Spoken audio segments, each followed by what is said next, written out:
Assalamualaikum warahmatullahi wabarakatuh. Perkenalkan, saya Edo Oktariansyah, NRP 13/2017-084. Di sini saya akan menjelaskan materi tentang alternator dan motor DC. Pertama, saya akan menjelaskan alternator. Pertama-tama, apakah itu alternator? Alternator adalah peralatan elektromekanis yang mengkonversikan energi mekanik menjadi energi listrik. Bolak-balik, alternator pada pembangkit listrik yang digerakkan dengan turbin uap disebut turbogenerator. Selanjutnya, komponen dan fungsi alternator.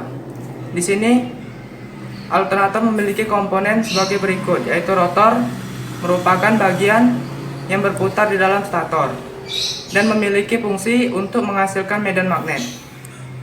Sedangkan stator merupakan kumparan tembaga yang tersusun sedemikian rupa sehingga rotor dapat berputar di dalamnya.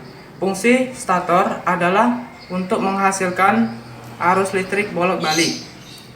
Selanjutnya ada dioda rektifier, berfungsi untuk komponen semikonduktor yang mengalirkan arus ke satu arah walaupun pada tegangan yang berbeda atau tegangan yang kecil. Selanjutnya regulator. Regulator memiliki fungsi untuk menguatkan arus listrik yang masuk ke dalam kumparan rotor. Selanjutnya adalah prinsip kerja alternator. Di sini prinsip kerjanya yaitu pada saat kunci kontak on, maka rotor coil akan dialiri arus listrik, sehingga pada rotor coil akan muncul kemagnetan.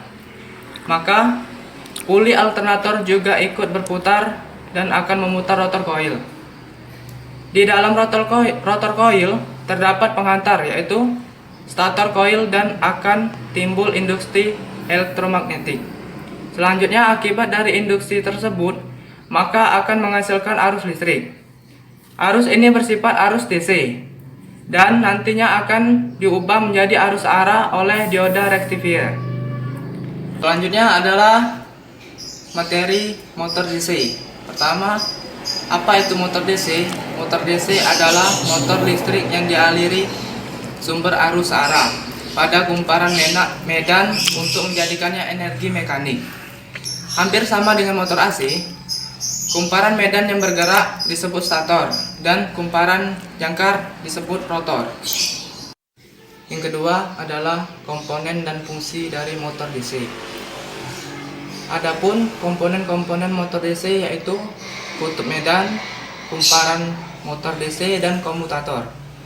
Di mana kutub medan memiliki dua kutub, yaitu kutub utara dan kutub selatan.